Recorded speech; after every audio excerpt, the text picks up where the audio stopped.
मैं डॉक्टर गौरव आप सभी के लिए लेकर आया हूँ उत्तराखंड में स्वाधीनता संग्राम का इतिहास। जैसा कि आप सभी लोग जानते हैं, भारतवर्ष में ब्रिटिश ईस्ट इंडिया कंपनी के उपनिवेशवादी साम्राज्य के बाद यहाँ पर क्रमबद्ध तरीके से किस प्रकार से अपने अधिकारों के प्रति समय-समय पर विभिन्न प्रकार के आंदोलन हुए हैं। तो उसी क्रम में हम देखते हैं कि जो उत्तराखंड है, उत्तराखंड राज्य का जो स्वाधीनता संग्राम है, इसके पीछे क्योंकि यह एक प्रकार से एक पर्वतीय राज्य है, आज भी हम ये जानते हैं कि उत्तराखंड मध्य हिमालयी क्षेत्र है और यहाँ की जो भौगोलिक स्थिति है, वह अन्य स्थानों की अपेक्षा बहुत ही अलग है। तो इसी कारण यहाँ के स्वाधीनता संग्राम में कुछ ऐसे मुद्दे थे जो अन्य स्थानों से भिन्न थे और उन अधिकारों की लड़ाई इस पर्वतीय क्षेत्र के जनमानस के द्वारा किस प्रकार से लड़ी गई, उसका एक क्रमबद्ध इतिहास आज उत्तराखंड के स्वाधीनता संग्राम में मैं आपके लिए लेकर आया हूँ। इसमें मेरे द्वारा जो ईस्ट इंडिया कंपनी है, उसके आगमन से लेकर यहाँ पर एक महत्वपूर्ण संगठन कुमाऊँ परिषद तक हुए बीच की जितने भी ऐतिहासिक घटनाएँ हैं, उनका एक क्रमबद्ध प्रमाणिक तथ्यों के साथ हम अध्ययन करने जा रहे हैं। तो आशा करता हूँ कि ये वीडियो आप सभी लोगों के लिए विभिन्न जो आगामी परीक्षाएँ हैं, उसमें महत्वपूर्ण साबित होगा और उसके साथ-साथ अपने राज्य के इतिहास को जानने में जो है आपको लाभ प्राप्त करेगा।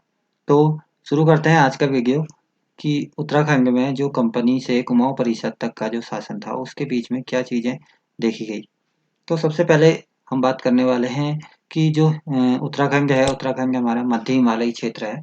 तो मध्य हिमालयी क्षेत्र की बात करें या फिर संपूर्ण जो भौगोलिक परिदृश्य में उत्तराखंड की बात करें, उत्तराखंड के अतिरिक्त भी हमारा देखते हैं कि जो अन्य क्षेत्र हैं जैसे लद्दाख व पश्चिम है, हिमालय है या पूर्वी हिमालय है, तो विभिन्न स्थानों पर जो है विभिन्न आक्रांता कहें या जो बाहरी शक्ति थी वह अपना हस्तक्षेप करती थी। तो उत्तराखंड में लगभग 1790 के बाद गोरखाओं का शासन मध्य हिमालय में देखा गया था। उसके बाद लद्दाख वाला जो क्षेत्र था, जो पश्चिमी हिमालय में आता है, वहाँ पर एक डोगरा नामक जो जाति थी या शासक थे, उन शासकों के द्वारा वहाँ पर साम्राज्य किया गया या फिर कहें कि अपना आधिपत्य दर्शाया गया। उसके बाद पूर्वी हिमालय में अहोम आपने देखा होगा, अहोम आंदोलन भी उस समय पर हुआ था। तो ये जो महत्वपूर्ण शक्तियाँ थी, यह जो हिमालयी राज्य थे, हिमालयी राज्यों में अपना प्रतिरोध जो है कर रही थी और इसी के बीच में हमारी जो ईस्ट इंडिया कंपनी है, उसका जो आगमन था वह उत्तराखंड प्रदेश में हुआ। हालाँकि ईस्ट इंडिया कंपनी के बारे में आप सभी लोग जानते हैं क्योंकि हम वीडियो आधुनिक भारत कहें या फिर कह सकते हैं कि स्वाधीनता संग्राम से बात कर रहे हैं। तो हम मेनली आज 1815 से बात करने वाले हैं। 1815 के बाद क्या परिदृश्य यहाँ पर को हुए थे, उसकी हम बात करने वाले हैं। तो 1815 में यहाँ पर ईस्ट इंडिया कंपनी का आगमन हुआ था। ईस्ट इंडिया कंपनी के आगमन में हमने देखा जो संगोली की संधि 1815 में हुई थी, उसके द्वारा यहाँ पे क्या किया गया कि जो गढ़वाल वाला भाग है, आधा गढ़वाल वाला भाग जो पवार शासक थे, पवार वंश के शासक थे, जो सुदर्शन शाह थे, सुदर्शन शाह को दे दिया गया था। तो कहीं न कहीं टिहरी रियासत के रूप में आधा गढ़वाल का भाग सुदर्शन शाह के पास चले जाने की वजह से उन्होंने उसी में संतोष कर लिया और स्थानीय स्तर पर होने वाले विवादों में वह भी हस्तक्षेप नहीं करते थे। हालाँकि प्रारंभिक तौर पर देखें तो जो कंपनी ईस्ट इंडिया कंपनी का शासन जब 1815 से यहाँ स्टार्ट हुआ, तो उस समय पे इनके द्वारा भी प्रत्यक्ष रूप से किसी स्थानीय मुद्दों पे अपना हस्तक्षेप नहीं किया गया। लेकिन ये वह समय था जब विभिन्न प्रकार से राष्ट्रीयता की जो भावना है कहें या जो राष्ट्र प्रेम है विभिन्न लोगों के उसमें अपने आप उपज रहा था और यहाँ के जो स्थानीय नेता थे वह राष्ट्रीय स्तर पर जाकर भी उत्तराखंड को रिप्रेजेंट कर रहे थे या उत्तराखंड को जो है उत्तराखंड की मांगों को रख रहे थे। तो इस आंदोलन में विभिन्न प्रकार से विभिन्न पहलुओं ने जो है अपना हस्तक्षेप किया या विभिन्न पहलुओं ने इसको जो है प्रभावित किया। इन प्रभावित करने वाले इनमें जो है सबसे महत्वपूर्ण चीज़ जो हम देखते हैं कि प्रेस, जो उस समय पर प्रेस का जो रोल था, प्रेस का जो उस समय पर स्थानीय स्तर पर जागरूकता के लिए प्रेस के माध्यम से जो संचार क्रांति का उस समय पर देखा गया, वो बहुत ही महत्वपूर्ण इसमें पहलू था क्योंकि स्थानीय स्तर पर होने वाले आंदोलन थे जो उनको यही चीज़ें जो है महत्वपूर्ण क्या करती थी, यही चीज़ें जो है उसको प्रभावित करती थी। प्रेस, उसके बाद है स्थानीय संगठन, चाहे वो कुमाऊँ परिषद से पूर्व हो, कुमाऊँ परिषद के बाद के हों। उसके बाद है प्रवर वर्ग, प्रवर वर्ग का जो राष्ट्रीय आंदोलन स्वाधीनता संग्राम में जो हस्तक्षेप रहा क्योंकि कोई भी संग्राम हो, कोई भी आंदोलन हो, बिना सभी वर्गों की भागीदारी के उसका संपन्न होना बहुत ही मुश्किल कार्य होता है। तो और उसके अलावा आम जनगण मतलब जो लोकल जो जनता है, जो स्थानीय स्तर पर सबसे नीचे की जो जनता है, वह जनता का सहयोग भी उसमें बहुत महत्वपूर्ण होता है। तो इन्हीं सब पहलुओं ने उस समय पे जो है बहुत ही महत्वपूर्ण तरीके से अपना योगदान दिया था, जिसके कारण क्या हुआ, यहाँ पर स्वाधीनता संग्राम की एक ज्वाला जगी कहें या क्रांति का यहाँ पे जन्म हुआ। तो आज हम बात करने वाले हैं कंपनी से कुमाऊं परिषद तक क्या यहाँ पर चीजें देखने को मिली थी। तो सबसे पहले हम बात करते हैं 1815 में यहाँ पर जो कंपनी कहीं की कुमाऊं परिषद सॉरी जो कंपनी है अंग्रेजों का आगमन। 1815 में जब संगोली की संधि हुई, तो संगोली की संधि में यहाँ पर क्या हुआ, उसके द्वारा ब्रिटिश जो अंग्रेज थे, अंग्रेज उपनिवेशवादियों का उत्तराखंड में आगमन हो गया।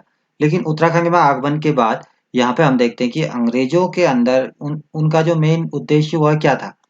अगर एक बात करें कि उत्तराखंड में अंग्रेजों के आने का क्या कारण था, तो उनके अंदर कुछ ऐसी चीजें थी जिसको वो यहाँ पर लागू करना चाहते थे। सबसे पहले तो जो उनकी पूंजीवादी चतुरता थी, पूंजीवादी चतुरता की मतलब जहां से भी हो अपना लाभ कमाना।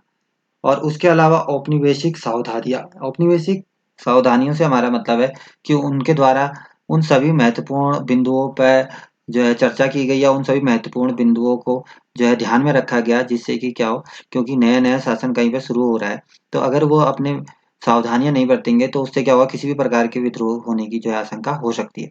तो उसके अलावा तीसरा जो था औद्योगिक क्रांति, क्योंकि औद्योगिक क्रांति एक महत्वपूर्ण कारण ये भी था कि अन्य हिस्सों में जहाँ भारत के अलावा औद्योगिक क्रांति जो है इंग्लैंड में शुरू हो गई है, तो वहाँ पे कच्चे माल की जो है बहुत ज़्यादा आवश्यकता है। और मेनली कच्चा माल कहाँ से जाता था, भारत से ही जाता था। तो उसमें हम देखते हैं कि ये जो बिंदु थे उस समय पर अंग्रेजों के द्वारा बहुत ही महत्वपूर्ण रखे गए थे। उसके बाद हम कहते हैं कि जो उत्तराखंड का इतिहास है, उत्तराखंड के इतिहास के विषय में भी कुछ ही तथ्य हैं जो सामने आ चुके हैं। कोई प्रमाणिक रूप से स्पष्ट रूप से कह पाना उसके बारे में आज भी कठिन प्रतीत होता है, किंतु फिर भी कुछ नवीन अन्वेषण हुए हैं, कुछ नवीन शोध हुए हैं। तो उन शोध के माध्यम से हम कह सकते हैं कि 1815 से 1857 का जो यहाँ का जो परिदृश्य था, चाहे वो सामाजिक परिदृश्य रहा हो, चाहे वो राजनीतिक परिदृश्य रहा हो, वह जो है शांत परिदृश्य था। कोई विशेष प्रकार की कोई घटना यहाँ पे को देखने को नहीं मिलती है। इसके पीछे कारण ये था कि जो 1815 में हम देखते हैं कि एक हर्षदेव जोशी थे, तो हर्षदेव जोशी की यहाँ पे मृत्यु हो गई थी। हर्षदेव जोशी राजनीति के प्रखर ज्ञाता थे, तो वो कहीं न कहीं जो है अगर होते तो शायद कहा जा मान जा सकता है कि अंग्रेजों के यहाँ आने के बाद भी राजनीतिक उथल-पुथल होने की कुछ यहाँ पर घटनाएँ होने की संभावना थी। लेकिन उनकी मृत्यु के बाद यहाँ पे जो है इस प्रकार का किसी कोई भी उथल-पुथल या राजनीतिक घटनाक्रम अस्तित्व में नहीं आया। उसके बाद दूसरा है गढ़वाल में सुदर्शन शाह को आधा भाग दे देना। जैसे हमने कहा 1815 में जो संगोली की संधि हुई, 1815 में संगोली की संधि के बाद क्या हुआ कि आधा भाग सुदर्शन शाह को दे दिया गया और टिहरी रियासत में जो है पवार राजवंश की पुनः स्थापना हो गई थी। तो इस समय के जितने भी हमें ऐतिहासिक घटनाक्रम के बारे में जानकारी मिल रही है कि उस समय पर वहाँ का समाज कैसे था, वहाँ पर ब्रिटिश अधिपत्य के बाद किस प्रकार की अर्थव्यवस्था, किस प्रकार की प्रशासनिक व्यवस्था चलाई गई, तो इसका माध्यम जो होता है वो जो है हमें जो प्राप्त होता है वो होता है कविताओं के माध्यम से, प्रस्तुति पत्र के माध्यम से और उस समय पर रचित कुछ जो ड्रामाज हैं, जो नाटक हैं उनके माध्यम से। तो उसमें एक महत्वपूर्ण जो नाटक है मौलाराम, तो मौला राम ने एक गणिका नामक एक जो है ड्रामा जो नाटक लिखा। इस गणिका नामक ड्रामा या नाटक में क्योंकि एक रचयिता है या एक कहें कि जो लेखक है, उसकी रचनाओं में अपने आसपास का जो घटनाक्रम है, जो परिदृश्य है, उसी से संबंधित जो है उसको विचार आते हैं और उसी का वह क्या करता है वर्णन करता है। तो मौला राम का गणिका जो नाटक है वह उस समय की जो सामाजिक स्थिति है उसके बारे में बहुत ही जानकारी प्रदान करता है। उसके बाद दूसरा जो है गुमानी पंथ, जो गुमानी पंथ के द्वारा उस समय के एक हमारे जो लुसिंगटन गवर्नर थे, उनकी प्रशस्ति में एक जो है पुस्तक उनके द्वारा लिखी गई थी। तो लुसिंगटन की प्रस्तुति में उनके द्वारा जो पुस्तक लिखी गई, उस पुस्तक में ही उनके द्वारा बताया गया कि किस प्रकार से, क्योंकि ये क्रेल के समकालीन थे, तो उस समय पे कि किस प्रकार से जितने भी यहाँ पर गवर्नर हो रहे हैं वो क्या साम्राज्य के किस प्रकार से चला रहे हैं, कैसी उनकी नीतियाँ हैं, जनता उससे खुश है या नहीं है। तो लुसिंगटन हालाँकि प्रशस्ति है, तो प्रशस्ति जो होती है वह किसी की प्रशंसा में ही लिखी जाती है। तो ट्रेल की प्रशंसा लुसिंगटन की प्रशंसा में उनके द्वारा क्या किया गया कि प्रशस्ति लिखी गई है। तो गुमानी पंथ के बाद उसके बाद हमें एक कवि हैं उस समय के कृष्णा पांडे। तो कृष्णा पांडे कवि ने भी अपनी जो कविताएं हैं कविताओं के माध्यम से जो है उस समय की स्थिति का वर्णन किया है, क्योंकि ये क्रेल के समकालीन थे। तो इनके द्वारा क्रेल के समय की जो स्थिति थी उसके बारे में बताया गया, और क्रेल को प्रथम ब्रिटिश अधिकारी और सफल बंदोबस्त करने वाला प्रशासक व आयुक्त इनके द्वारा कहा गया है। तो इसी क्रम में हम देखते हैं कि जो उस समय पर कुमाऊं के इतिहास में अगर देखें, बात करें स्वाधीनता संग्राम की बात तो हम कर रहे हैं, लेकिन स्वाधीनता संग्राम का जो स्वरूप था वह देश के अन्य हिस्सों में होने वाले आंदोलनों से बिल्कुल अलग था। क्योंकि आदमी आज़ादी कहें या कहें कि जो है अंग्रेजों को भगाने से उस समय पर इनका मतलब नहीं था, क्योंकि उस समय पर जब अंग्रेज आए थे तो उससे पहले जो यहाँ पर शासन कर रहे थे गोरखा, उन गोरखाओं का अत्याचार तो इतना ज़्यादा था कि उनके मुकाबले या अंग्रेजों को और भी भला समझते थे कि कम से कम गोरखाओं से तो हमें मुक्ति मिली। तो उस समय पर सबसे महत्वपूर्ण एक विरासत कहें या कहें कि कुरीति के रूप में जो चीज़ छोड़ के चले गए थे वो थे बेगार। तो स्वाधीनता संग्राम के इतिहास में सबसे महत्वपूर्ण जो बिंदु है, जो चीज़ देखा गया वह देखा गया उस समय पर बेगार।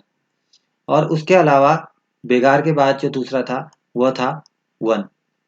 वन बोले तो जंगल, क्योंकि प्रारंभ से ही हमारे जो देवभूमि उत्तराखंड कही जाती है, जो उत्तराखंड में स्थानीय स्तर पर वनों पर, प्राकृतिक स्थानों पर स्थानीय समुदायों का अधिकार जो है बना रहा है। और पशुपालन यहाँ के लोगों का मुख्य व्यवसाय भी है। और प्रारंभ से ही यहाँ पर कई प्रकार से विभिन्न समूह कहें या विभिन्न प्रकार की जो जाति और जनजातियां हैं वह जंगलों पर ही आश्रित रही है। आधे से ज्यादा चीजें जो है जंगलों से ही उनको जो है प्राप्त होता है, क्योंकि ये एक प्रकार से आर्थिक समस्याएं हैं, क्योंकि बहुत ज्यादा पैसा यहाँ के लोगों के पास नहीं है कहीं, या संसाधन उपजाऊ भूमि नहीं है कि बहुत सारी मात्रा में जो है पहाड़ में क्या हो कि फर्टाइल लैंड होती तो बहुत सारा क्या होगा, उपजाऊ होगा, सरप्लस विशेष उत्पादन होगा। तो आज भी यही हाल है। तो उस समय पे भी वनों पर बहुत ज्यादा निर्भरता रहा करती थी। तो वन वहाँ पर दूसरा महत्वपूर्ण जो समस्या थी वह देखने को मिलती थी।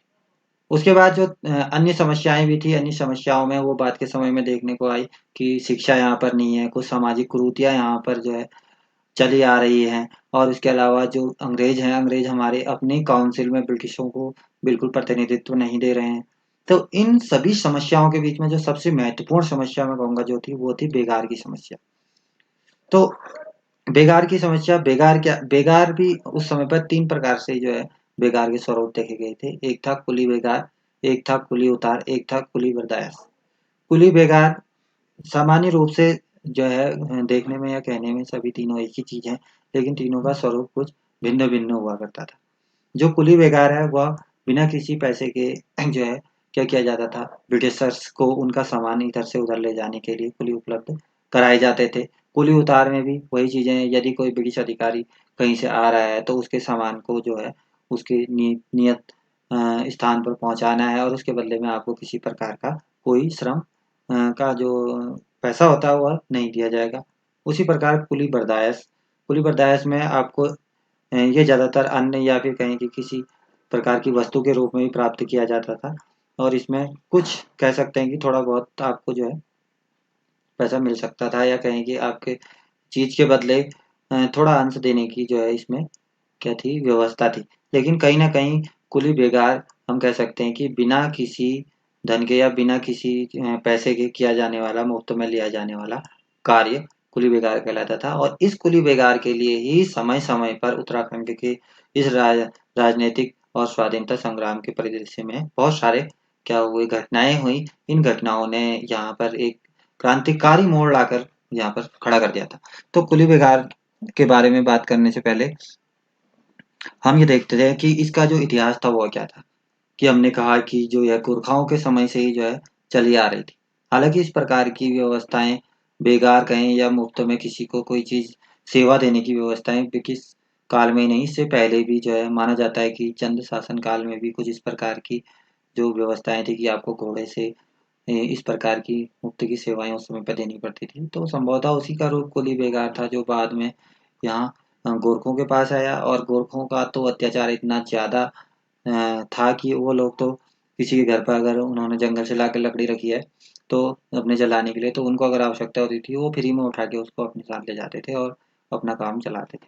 तो इस प्रकार की किसी भी चीज की उनको जरूरत होगी तो गोरखों का अत्याचार बहुत ज्यादा था। इसी कारण 1850 15 से 1857 का जो टाइम रहा जब अंग्रेज यहाँ पर आए, तो गोरखाओं के अत्याचार से मुक्ति मिलने के कारण यहाँ की स्थानीय जनता ने इनका इतना विरोध भी यहाँ पर नहीं किया था। तो उसके बाद इस कुली बेगार में देखते हैं कि बाद के समय में जो है क्या हुआ कि जब अवेयरनेस आने लगी, उनके द्वारा देखा गया कि जो है हमसे बेगार लिया जा रहा है बिना पैसे के, तो ये गलत है। कुछ सामाजिक जागरूकता उस समय पर आने लगी, तो लोगों ने कई जगह पे इसके संदर्भ में क्या किया कि बेगार ना करने के लिए जो है शपथ ली और बेगार ना करने की कसम खाई। तो उस समय पर जो हमारे ट्रेल थे, ट्रेल के समय पे ऐसा कहा जाता है कि अब ट्रेल हालांकि थोड़ा उदार वो भी थे, तो उन्होंने देखा कि हाँ, कहीं न कहीं बिना पैसे के किसी से भी किसी भी समय काम लेना गलत है। तो उनके द्वारा ये माना गया कि जो है बेगार जो है इस प्रकार से ना लिया जाए कि किसी को भी ज़बरदस्ती बेगार ना लिया जाए। लेकिन ये जो समस्या थी कि बेगार की जो व्यवस्था थी वो अंग्रेज़ों के द्वारा लगाई गई नहीं थी, या गोरखाओं के समय से ही चलन में आ रही थी। और कोई एक रात में ऐसा भी नहीं हो सकता था कि बेगार खत्म कर दिया जाए। तो ट्रेल ने एक इसका बीच का रास्ता निकाला। उसके द्वारा ये कहा गया कि एक खच्चर सेना गठित की जाए। खच्चर जैसे कि आप जानते हैं खच्चर क्या होते हैं, जो घोड़े की तरह होता है, गधे की तरह।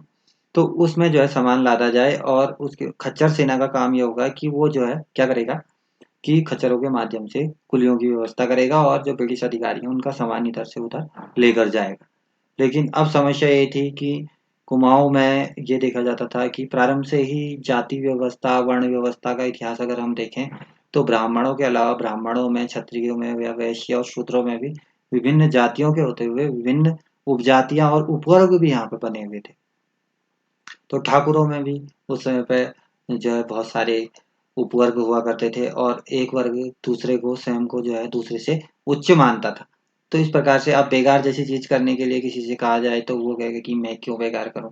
तो हालांकि इस संबंध में जो है कहीं कि आक्रोश होना है या फिर कहना कि ये जरूरी था। तो उस समय पर ये देखा गया कि बेगार का जो समय था, बिगार में खच्चर सेना का जब गठन किया गया, तो उस समय पर ट्रेल के द्वारा जो पहाड़ी कुली थे, पहाड़ी कुलियों की जो आर्थिक स्थिति है कैसी है, कि इनसे कैसे काम कराया जा रहा है, क्या है, तो इनकी स्थितियों के बारे में सर्वेक्षण उस समय पर कराया गया।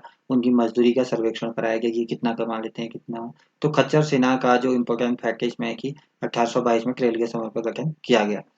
तो धीरे धीरे जो है ये देखा गया है कि अंग्रेजों को विभिन्न स्थानों पर बेगार प्राप्त करने में कठिनाई होने लगी। तो इसी क्रम में एक घटना काली कुमाऊँ, जो हमारा काली कुमाऊँ जो चंपावत वाला जो क्षेत्र है, यहाँ पे 1827 में एक घटना घटी कि जो वहाँ के जमींदार थे, वहाँ के जमींदारों ने जो है जो पुलिस की जो बैरिकेड बनती थी उस समय पर सेनाओं के रहने के लिए, ब्रिटिश अधिकारियों की, सैनिकों के लिए, तो उस समय पर उन बैरिकों के निर्माण के लिए पाथर स्लेट जो कहेंगी पत्थर देना, उन्होंने कहा कि हम आपको पत्थर नहीं देंगे। ये भी कहीं न कहीं कुली प्रदायस का ही एक पार्ट था कि आपको जो है मुफ्त में क्या देना है, ब्रिटिश अधिकारियों को कोई सामान देना है।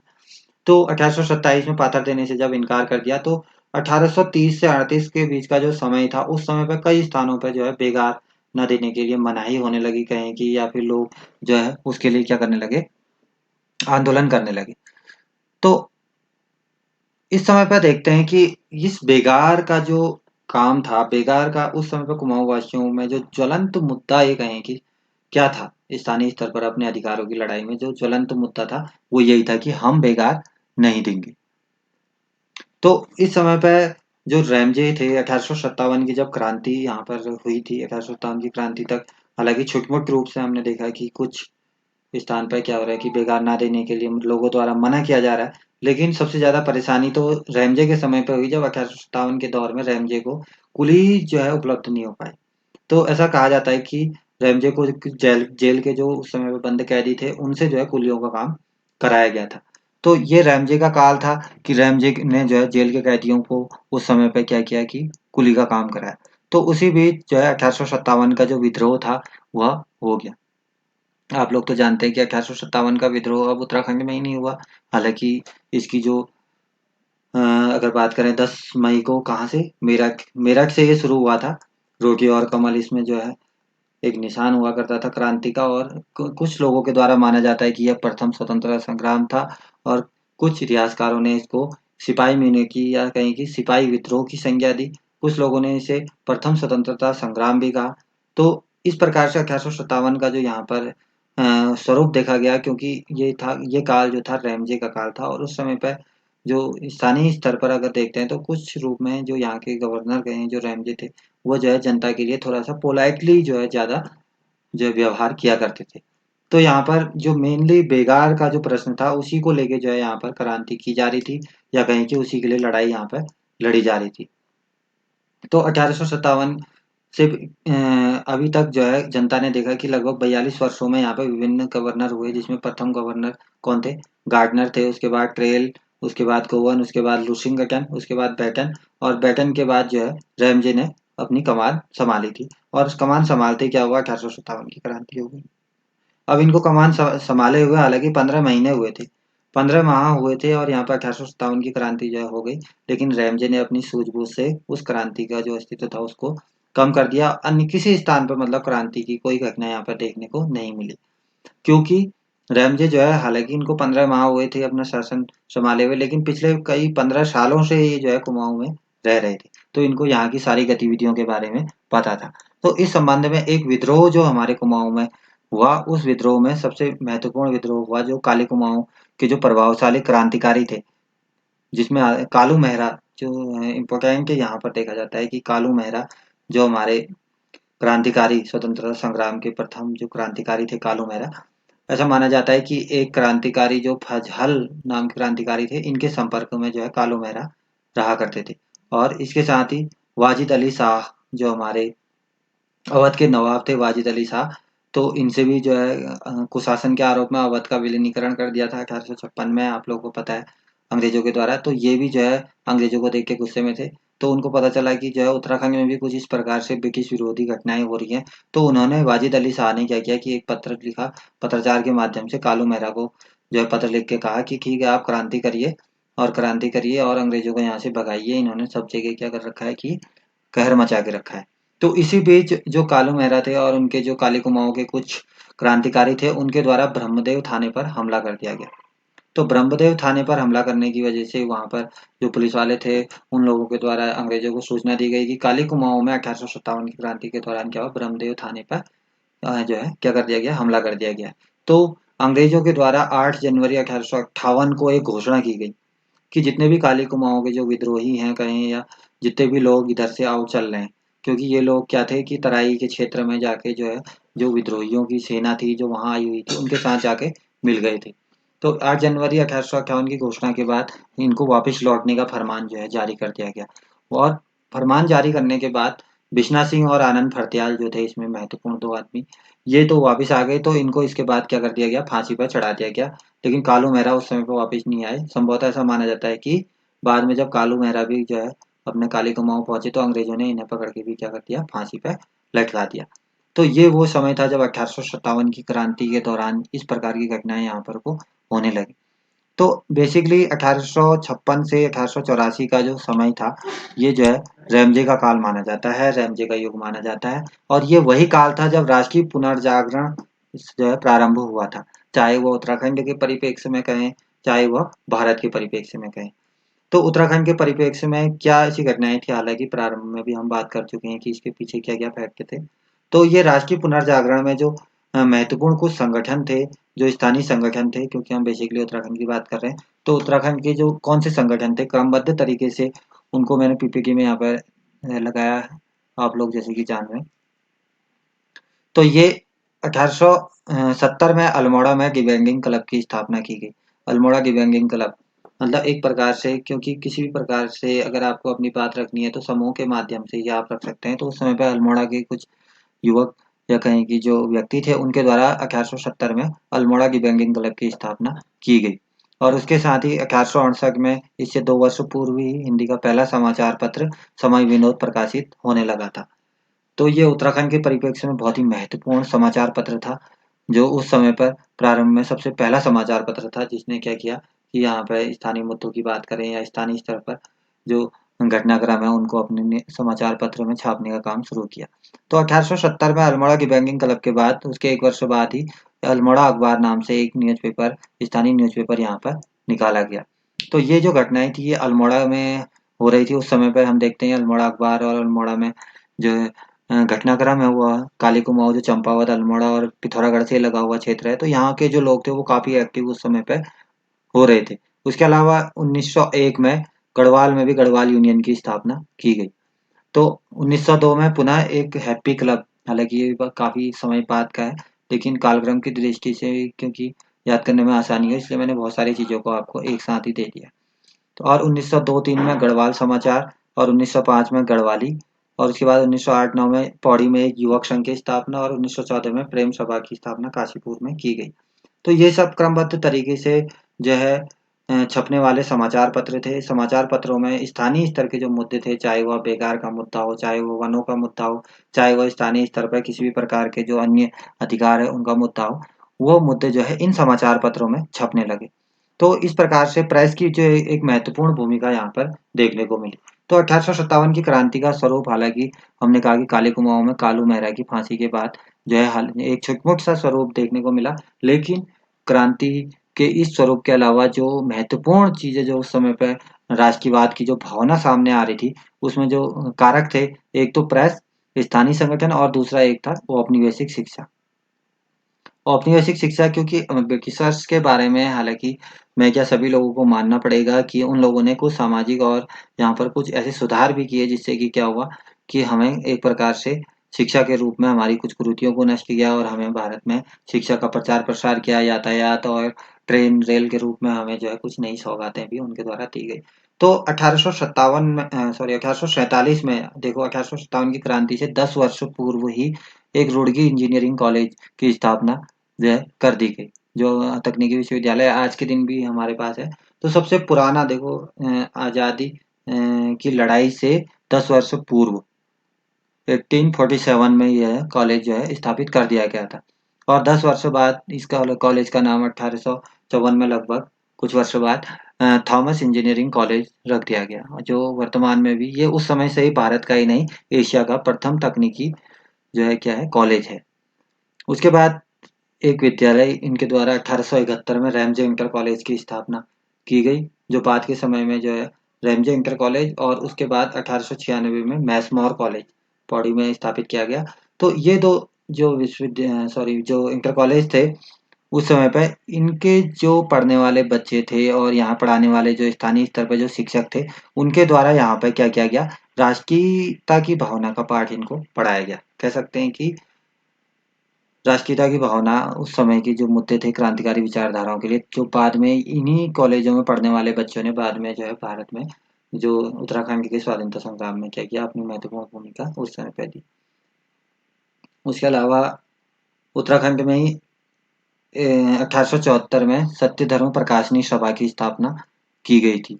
तो सत्य धर्म प्रकाशनी सभा की स्थापना के हालांकि एक वर्ष बाद 1875 में आर्य समाज की स्थापना हो गई थी, क्योंकि दयानंद सरस्वती ने पूरे भारतीय परिप्रेक्ष्य में आर्य समाज की स्थापना कर दी। तो यहाँ पे जो ये सत्य धर्म प्रकाशनी सभा थी, इसका जो मर्ज था वो आर्य समाज में कर दिया गया, और उसके बाद आर्य समाज के जो महत्वपूर्ण जो संगठन के व्यक्ति थे वो दयानंद सरस्वती, और जो ब्रह्म समाज के केशव चंद्र सेन थे, स्वामी विवेकानंद थे, और स्वामी रामतीर्थ थे। इनका जो है उत्तराखंड में क्या हुआ, आगमन हुआ।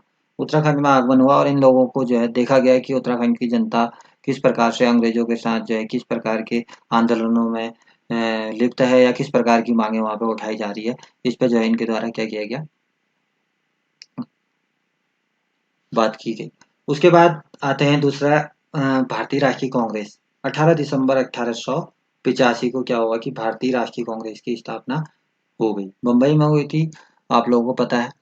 तो इस भारतीय राष्ट्रीय कांग्रेस की स्थापना के बाद ही उत्तराखंड के कुछ व्यक्ति, कुछ लोग थे जिन्हें पता चला कि जो भारतीय राष्ट्रीय कांग्रेस के रूप में एक ऐसा संगठन सामने आया है जो अंग्रेजों से अपनी बातें जो है रखता है, और अंग्रेज उनकी बातें मानते भी हैं। तो हालांकि इसके इतिहास के पीछे ज्यादा नहीं जाएंगे, हम मेनली उत्तराखंड पे ही फोकस करेंगे। तो इस अधिवेशन के जो दूसरा जो अधिवेशन हुआ 1886 में, द्वितीय अधिवेशन कलकत्ता में हुआ। तो उत्तराखंड के अल्मोड़ा के रहने वाले जो ज्वालादत्त जोशी थे, वो जो है इस अधिवेशन में गए, और इस अधिवेशन में जाने का मतलब यही था कि वो जो यहाँ की जो मेन समस्या है, यहाँ की मेन समस्या क्या है, बेकार है, वन है, इसके बारे में उस अधिवेशन में बात करें, जिससे कि अंग्रेज वहां पे कुछ सोचें। तो हालांकि ये अपनी बात उस समय पर रख पाए या नहीं रख पाए, क्योंकि पहली पहली बार गए थे, इतने आदमी आए, तो इनकी बात वहां पे सुनी नहीं गई। किंतु ये जो है लगातार उन अधिवेशनों में जाते रहे और सीखते रहे कि किस प्रकार से राष्ट्र राष्ट्रीयता की भावना कहें या अंग्रेजों से जो है बात यहाँ पर संगठन रख रहा है। तो उसके बाद 1890 में एक हरिराम पांडे थे, ये भी जो है लगातार इस भारतीय राष्ट्रीय कांग्रेस के अधिवेशन में जाते रहे। तो सबसे महत्वपूर्ण हमारे ज्वालादत्त जोशी थे, जिन्होंने द्वितीय अधिवेशन में ही उत्तराखंड का प्रतिनिधित्व किया या उत्तराखंड से भाग लिया। तो अंततः इन लोगों के प्रयास से 1893 में जो भारतीय राष्ट्रीय कांग्रेस का जो अधिवेशन हुआ, इस अधिवेशन में क्या किया गया कि बेगार के विरोध में एक प्रस्ताव पारित हो गया। बेगार के विरोध में इन लोगों ने जब वहाँ पे बेगार की बातें बताई, तो उन्होंने कहा ठीक है जी, बेगार के विरोध में एक प्रस्ताव पारित किया जाए और भारतीय राष्ट्रीय कांग्रेस के इस माध्यम से, इस मंच के माध्यम से अंग्रेजों को बताया जाए कि इस चीज़ को जो है खत्म किया जाए। तो उसके बाद जब देखा तो उत्तराखंड के जब बहुत सारे लोगों ने वहाँ पर इस प्रकार की समस्याओं को रखा, तो उस समय पे जो राष्ट्रीय स्तर के जो नेता थे, उन लोगों ने यहाँ की घटनाओं को सुना, जाना, तो उन लोगों का आगमन भी उत्तराखंड प्रदेश में होने लगा, जिसमें एनी बेसेंट, स्वामी विवेकानंद, मदन मोहन मालवीय, लाला लाजपत राय जैसे कुछ नेता थे जो बाद के समय में उत्तराखंड में आए। तो हमने जैसे कि पहले भी बात की कि इस समय पे जो प्रमुख विषय थे वो क्या थे? प्रमुख रूप से जो प्रमुख विषय था वह बेगार का था। जो बेगार 3 प्रकार का होता था, मैंने आपको पहले बता दिया। उसके बाद है वन, उसके बाद कुछ अन्य विषय भी थे जिनके बारे में हम आगे को अभी चर्चा करने वाले हैं।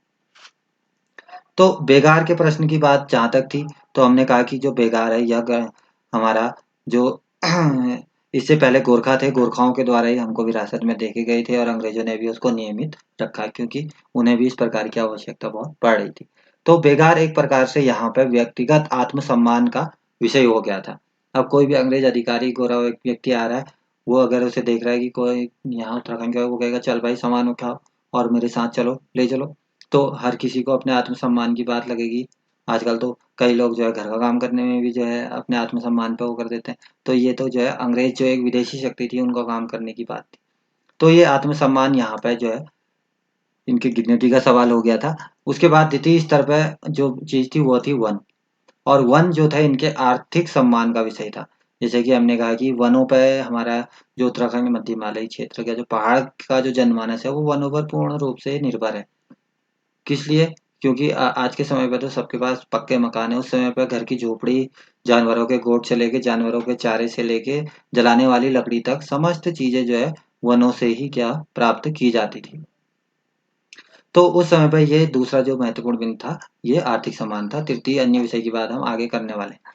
तो अब देखा गया कि उस समय पे वनों के संबंध में ये देखा गया, क्योंकि आपको पता है कि भारत में अंग्रेजों के आगमन के साथ ही लगभग 1853-54 से ही क्या हो गया, यहाँ पर रेलवे का प्रचार प्रसार होना शुरू हो गया। अब रेल की पटरी बिछाने का काम किया, तो रेल की पटरी बिछाने में उस समय पर जो है जितने भी यहाँ पर ब्रिटिश या जर्मन सर्वेक्षक आए, तो उन्होंने देखा यहाँ पर साल, सागौन, शीशम बहुत अधिक मात्रा में तराई के जंगलों में पाया जाता है, और पहाड़ी क्षेत्रों में लीसे के लिए जो है हम कहते हैं कि महत्वपूर्ण जो है प्रजाति के वन हैं, जिससे कि क्या आर्थिक रूप से बहुत सारा लाभ कमाया जा सकता है। तो उस समय पर आर्थिक रूप से लाभ कमाने के लिए अंग्रेजों के द्वारा सर्वेक्षक भेजे गए, तो उसी सर्वेक्षकों के क्रम में उन लोगों ने अपनी रिपोर्ट ब्रिटिश अधिकारियों को दी, तो उन्होंने देखा कि हाँ, बहुत सारा लाभ इनसे कमाया जा सकता है। 1863 में यहाँ पर जो एक बेकेट थे, बेकेट ने यहाँ पर भू बंदोबस्त किया। तो कुमाऊं में सबसे पहले हम कह सकते हैं कि अंग्रेजों के द्वारा जो वनों को अधिग्रहित करने के लिए या फिर अपनी वो जो भूमि है, भूमि पर राज्य का अधिकार करने के लिए क्या किया गया, एक बंदोबस्त बेकेट ने 1863 में किया। तो इस बंदोबस्त में एक लिखित रूप से उस समय पे जो भूमि के जो मालिक हुआ करते थे, जो जिन्हें सयाना कहा जाता था, उन सयानों से जो है उस समय पे इकरारनामा कहें या फिर स्टाम्प पेपर में दस्तखत करवा ली गई। उसमें इस प्रकार की, क्योंकि उस समय के जो लोग थे वह सयाने जो गरीब निचले स्तर के लोग हैं, उनका प्रतिनिधित्व करने वाले हैं, और कहीं न कहीं वो जो है अपने व्यक्तिगत लाभ के लिए भी अंग्रेजों की चापलूसी उस समय पे करते थे।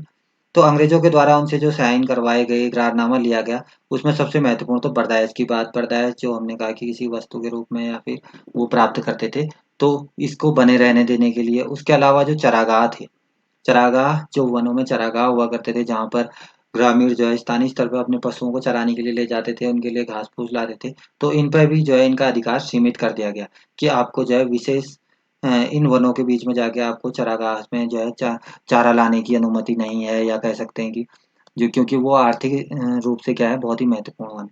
उसके अलावा कुली, जो कुली है कि आपको जो कुली की जो, भले ही आपने खच्चर सेना स्थापित कर दिया, जो भी कर दिया, हमको कुली चाहिए तो चाहिए। आपको इन तीनों चीज़ों को जैसे चली आ रही है वैसे ही रखना पड़ेगा। तो इस बंदोबस्त में, बैकेट के बंदोबस्त में इकरारनामा इस प्रकार से ले लिया गया। उसके 1 वर्ष बाद ही जो है वन विभाग की स्थापना कर दी गई।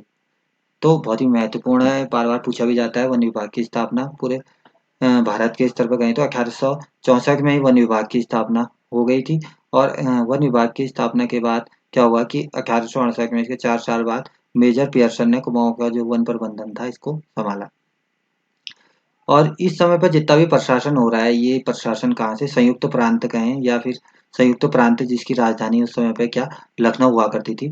लखनऊ से ही जो है ये मॉनिटर हुआ करता था। तो हालाँकि वन व्यवस्था का उत्तराखंड का इतिहास अगर आप देखेंगे तो यहाँ पे 3 भागों में लगभग ये बँटा हुआ था। एक तो 3 भागों में किस प्रकार से, एक तो कुमाऊँ कमिश्नरी, एक हम देखें तो देहरादून वाला जो गढ़वाल मंडल का भाग है देहरादून, और तीसरा जो था वो टिहरी रियासत। अब टिहरी रियासत में तो अंग्रेजों का किसी प्रकार का जो है कोई हस्तक्षेप नहीं था, क्योंकि यहाँ पे टिहरी रियासत सुदर्शन शाह और उसके जो उत्तराधिकारी थे वो शासन कर रहे थे। तो ये 3 जो है भागों में पार्टीशन किया गया था और उस प्रकार से जितना भी मॉनिटर होता था, जितने वो संयुक्त प्रांत लखनऊ से हुआ करता था और इन्हीं अधिकारियों के द्वारा 1864 में वन विभाग की स्थापना के बाद मेजर पियर्सन को क्या किया गया, वन प्रबंधन के लिए यहाँ पे भेजा गया। और 1878 में सबसे पहले क्या हुआ, एक वन अधिनियम लागू कर दिया गया। हालाँकि यह प्रथम वन अधिनियम था 1878 का, तो इसमें बहुत सारी चूकें हो गई थी, तो एकदम से अब हो कोई अधिनियम लागू किया जाता है, तो एकदम से उसे लागू करना भी क्या है, ये एक महत्वपूर्ण चुनौती हुआ करता है। तो उस समय पर लागू नहीं किया जा सका, लेकिन बाद के समय में जैसे-जैसे इसमें सुधार होते रहे और सुधार होते-होते जो है 1893 की अधिसूचना के बाद इसमें और कठोरता कर दी गई। कठोरता किस रूप में कर दी गई कि वनों को विभिन्न श्रेणियों में बाँटा गया। जो आर्थिक आधार पर जो महत्वपूर्ण वन थे उनमें जो है चरागाह और वहाँ से जो है जो स्थानीय स्तर के जो ग्रामीण थे उनको भी जो है उनके अधिकारों को सीमित कर दिया गया। तो 1893 की अधिसूचना के बाद अब कुली बेगार के साथ-साथ एक प्रश्न हमारा बेगार का था, जिसके लिए क्रांति हो रही थी। तो दूसरा प्रश्न अब क्या है कि वनों के लिए जो है यहाँ पे स्टार्ट होने लग गया। तो अब जो है लोग आंदोलन कर रहे हैं विभिन्न प्रकार से, भारतीय राष्ट्रीय कांग्रेस के दिल्ली अधिवेशनों में जा रहे हैं कि भैया वहाँ पे बेकार चल रहा है, वहाँ पर स्थानीय स्तर पर वनों से हमारे सारे अधिकार छीन लिए हैं, पहाड़ का आदमी कैसे अपनी आर्थिक स्थिति चलाता है, ये जो है हमारा एक प्रकार से आत्मसम्मान गिर रहा है, तो एक प्रकार से हम आर्थिक स्तर से भी कमजोर हो रहे हैं। तो इसी क्रम में जो है लगभग लगभग हमने कहा कि 1893 में अभी हमने बात की थी कि कांग्रेस के अधिवेशन में क्या हुआ कि बेगार के विरोध में ये प्रस्ताव आखिरकार पास हो गया। तो 1893 प्रस्ताव पास होने के बाद क्योंकि उत्तराखंड के जितने भी नेता थे वो लोग जाते थे, तो उत्तराखंड को वहाँ पर रिप्रेजेंट करते हुए यहाँ के मुद्दों को ही वो लिखते थे। तो 1903 में जो है यहाँ पे करजन की जो है उत्तराखंड की यात्रा उस समय पे चली। जो करजन थे, क्योंकि करजन जब बंगाल के गवर्नर बने तो उस समय पे जो है उससे पहले ये उत्तराखंड आए थे, तो उत्तराखंड में करजन ने देखा कि क्या यहाँ पर चीज़ें चल रही हैं, तो उनको भी यहाँ के जो लोग थे उन लोगों के द्वारा पत्र लिखा गया या चिट्ठी दी गई कि यहाँ पर जो मेन समस्या है वह मेन समस्या क्या है कि एक बेगार की है और दूसरा काय की वनों की है, जिस पर जो है आपने जो है अधिकार कर लिया है और अधिकार करने के बाद हमें जो है बहुत ही संघर्ष करना पड़ रहा है। तो इसके कुछ सालों बाद या कहें कि उसके उसी वर्ष 1903 में जो खत्याड़ी गाँव है अल्मोड़ा में, इस अल्मोड़ा के खत्याड़ी गाँव के जो निवासी थे, गाँववासी थे, उन लोगों ने जो है बेगार ना देने के लिए क्या कहा, अंग्रेज़ों को बोल दिया कि आज से हम जो है बेगार की सेवा नहीं देंगे, कुली बेगार नहीं देंगे। तो ये इतिहास में, कुली बेगार के इतिहास में जो है बहुत ही महत्वपूर्ण घटना है। तो ये माना जाता है कि खत्याड़ी गाँव के इन व्यक्तियों ने, इन लोगों ने क्या किया, उस समय पे जो न्यायालय था, क्योंकि इलाहाबाद न्यायालय उस समय पे, क्योंकि उत्तर प्रदेश संयुक्त प्रांत का भाग था, तो उच्च न्यायालय कहाँ हुआ करता था, इलाहाबाद में। तो इलाहाबाद उच्च न्यायालय में अपने बेगार ना देने के संबंध में क्या किया कि हम नहीं देंगे, ये अर्जी दी। तो इनकी ऐतिहासिक जीत भी हुई कि हाई कोर्ट ने कह दिया कि हाँ, आप जबरदस्ती किसी से इस प्रकार का काम नहीं करा सकते। तो ये एक बहुत ही महत्वपूर्ण आधार मिला कि इस घटना के बाद भी सामाजिक क्रांति आई कि हाई कोर्ट में जो है जीत गए हैं, अब हमें बेकार नहीं देना है। तो 1903 की इस घटना के बाद जो है देखा गया कि एक महत्वपूर्ण घटना 1903 में करजन जब यहाँ आए थे, तो उसके बाद जब ये जो है बंगाल में गए, तो बंगाल में जाके इनके द्वारा जो महत्वपूर्ण कदम उठाया गया, 16 अक्टूबर 1905 को बंगाल का विभाजन कर दिया गया। हालाँकि इसके पीछे बहुत कारण है कि पूर्वी और जो है पश्चिमी जो बंगाल था, क्योंकि एक तरफ मुस्लिम बाहुल्य क्षेत्र था, एक तरफ हिंदू बाहुल्य क्षेत्र था, तो सांप्रदायिक आधार प्रदान करने के लिए इनके द्वारा क्या किया गया, कर्जन के द्वारा बंगाल विभाजन उस समय पे कर दिया गया था। तो 16 अक्टूबर का जो दिन था उसको शोक दिवस के रूप में बंगाल में मनाया गया और उस समय पे जो है लोगों ने एक दूसरे को राखी भी बांधी थी और शोक व्यक्त किया था। उसके 1 साल बाद यहाँ पे स्वदेशी आंदोलन भी जो है चल रहा था। तो 1905 में 16 अक्टूबर 1905 को जब बंगाल विभाजन हुआ तो अल्मोड़ा के नंदा देवी परिसर में यहाँ के जो स्थानीय स्तर के जो नेता थे उनके द्वारा मीटिंग की गई और मीटिंग करने के बाद ये जो है ये लोग तुरंत से कहाँ चले गए, कांग्रेस के बनारस अधिवेशन में चले गए। तो 1905 में ही वहाँ पे कांग्रेस का बनारस अधिवेशन हुआ। उसमें उत्तराखंड के हरगोविंद पंत, मुकुंदलाल और गोविंद वल्लभ पंत और बद्रीदत्त पांडे ये जो है कहाँ पहुंचे, बनारस पहुंचे और बनारस में उन्होंने देखा वहाँ पर जो बातें रखी जा रही है कि भैया बंगाल विभाजन कर दिया, हिंदू मुस्लिम एकता या कहें कि हिंदू मुस्लिमों को अलग करने के लिए सरकार ने इस प्रकार की व्यवस्था चलाई है, तो इसका विरोध करने के लिए वहाँ पे पहुंचे। तो 1905 के बाद ही अगले साल 1906 में जब स्वदेशी आंदोलन यहाँ पर चलाया गया था भारत में, तो स्वदेशी आंदोलन के दौरान ही उत्तराखंड के एक व्यक्ति थे हरिराम त्रिपाठी। हरिराम त्रिपाठी ने जो है उस वंदे मातरम जो हमारा बंकिम चंद्र चटर्जी ने लिखा है उस वंदे मातरम को, क्योंकि उस समय पे वंदे मातरम शब्द को कहना ही एक प्रकार से जो है देशद्रोह कहलाता था। तो हमारे जो हरिराम त्रिपाठी थे इनके द्वारा जो वंदे मातरम गीत था उसका कुमाऊनी भाषा में अनुवाद किया गया। जय जय माई जन्मभूमि धन्य धन्य तुम। तो वंदे मातरम का जो कुमाऊनी अनुवाद था इस अनुवाद को जो है लोगों की जुबान पर आते आते और ज्यादा जोश राष्ट्रीयता की भावना उनके अंदर देखने को उस समय पर मिली। तो अभी हमने बात की थी कि जो 1871 में हमने रैमजे इंटर कॉलेज, 1896 में हमने कहा कि जो मैसमोर कॉलेज, तो इन कॉलेजों में भी क्या हुआ कि राष्ट्रीय स्तर पर इस प्रकार की जितनी भी घटनाएं होती थी लोगों को बताई जाती थी कि आज जो है इलाहाबाद उच्च न्यायालय में खतियाड़ी गांव के लोगों ने केस जीत लिया है। और हम देखते हैं कि किस प्रकार से भारतीय राष्ट्रीय कांग्रेस के अधिवेशनों में हमारा 1893 में बेगार का प्रस्ताव पारित हो गया है। करजन की यात्रा के बाद लोगों ने बेगार और कुली के संबंध में और वनों के संबंध में प्रार्थना पत्र दिया है। तो इस इंटर कॉलेज के जो शिक्षक हुआ करते थे वो भी जो है बच्चों को क्या करते थे, राष्ट्र प्रेम की जो है शिक्षा दिया करते थे। तो इसी में जो रमजन कॉलेज जो बाद के समय में बद्री शाह खुलगरिया यहाँ के जो अध्यापक थे, इनका एक ग्रंथ भी है जिसे दैशिक शास्त्र बोला जाता है, कई बार परीक्षा में पूछा भी गया है। तो बद्री शाह खुलगरिया ने भी बच्चों को उस रमजनकर कॉलेज के बतौर शिक्षक के तौर पर राष्ट्रगीता का पाठ उस समय पर पढ़ाया। तो ऐतिहासिक संदर्भ में 1909 में देखते हैं कि उस समय पर माल्य मिंटो सुधार अधिनियम उस समय पर आया था। तो उस अधिनियम के बाद कुछ और व्यवस्थाएं ऐसी कर दी गई थी कि बंगाल विभाजन के बाद कुछ मुस्लिमों को पृथक निर्वाचन देना और क्योंकि बांटो और फूट डालो की जो नीति थी उस समय पर लागू करना उन लोगों के द्वारा शुरू कर दी गई थी। तो इसी क्रम में उत्तराखंड के परिप्रेक्ष्य में देखते हैं कि 1911 में एक नया भू बंदोबस्त यहाँ पे किया गया जो स्टिप के द्वारा किया गया था। तो 1911 का स्टिप का जो भू बंदोबस्त था यह भू बंदोबस्त उत्तराखंड के प्रथम जो बंदोबस्त था 1823 में, जिसे 80 साला बंदोबस्त भी कहा जाता है। ये देख रहे होंगे 80 साला बंदोबस्त किसे कहा जाता है, 1823 के भू बंदोबस्त को। तो 1911 में जो स्टिप का बंदोबस्त था उसमें इस बंदोबस्त की सारी जो अवहेलना थी, जो अधिकार थे उनको जो है कट कर दिया गया कि जो स्थानीय स्तर के जो ग्रामीण हैं वो वनों में चरागाह में अपने वो जानवरों को चरा सकते हैं या नहीं चरा सकते हैं, वो अपने निजी कार्य के लिए झोपड़ी बनाने के लिए लकड़ी ला सकते हैं नहीं ला सकते हैं, या इस प्रकार की जो भी उस समय तक अधिकार उनको वनों से प्राप्त थे उन सबको जो है क्या कर दिया गया, समाप्त कर दिया गया। क्योंकि 1878 का जो वन अधिनियम था, वन अधिनियम को भी जो है कठोरता से हमने कहा कि 93 की अधिसूचना के बाद क्या कर दिया गया था, 1893 की अधिसूचना के बाद कठोरता से लागू कर दिया गया था और इसी में कैटेगराइज कर दिया था कि आप वृक्षों की कितनी टहनी को काट सकते हैं और जो है जंगल में आपका कितना अधिकार है, कौन सी वनों को विभिन्न 3 या 4 श्रेणियों में बांट दिया।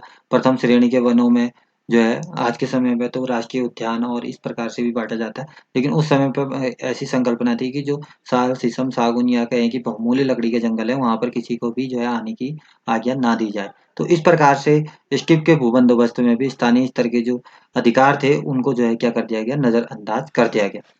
तो देखा कि विभिन्न प्रकार से जितने भी क्रांतिकारी कहें या जो हमारे उत्तराखंड के राष्ट्रीय आंदोलनकारी थे वो लोग जो है दिल्ली में कहें समय समय पर, क्योंकि ज्यादातर भारतीय राष्ट्रीय कांग्रेस का जो अधिवेशन होता था वह दिसंबर माह में होता था, तो वहां पर जाके अपनी जो समस्याएं थी उनके बारे में बताते थे। तो 1912 में अल्मोड़ा में इनके द्वारा जो है एक कांग्रेस की स्थापना यहाँ पे कर ली गई।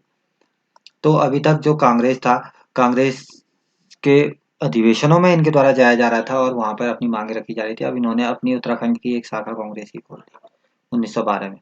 तो कांग्रेस की शाखा खोलने के बाद अब धीरे-धीरे इसमें देखा गया कि प्रारंभ में जैसे हमारी पूरे भारत की भारतीय राष्ट्रीय कांग्रेस थी, तो प्रारंभ में उसमें जो है केवल उच्च वर्ग के कहें या फिर जो सरकार के रिटायर्ड कर्मी थे या फिर कहें कि जो पढ़े-लिखे लोग थे, वही लोग जो है भारतीय राष्ट्रीय कांग्रेस के सदस्य थे। तो प्रारंभ में हालाँकि इसमें भी जो है इसी प्रकार का घटनाक्रम था कि यहाँ पे भी पढ़े-लिखे लोग थे, हरगोविंद पंत थे, बद्रीदत्त पांडे थे।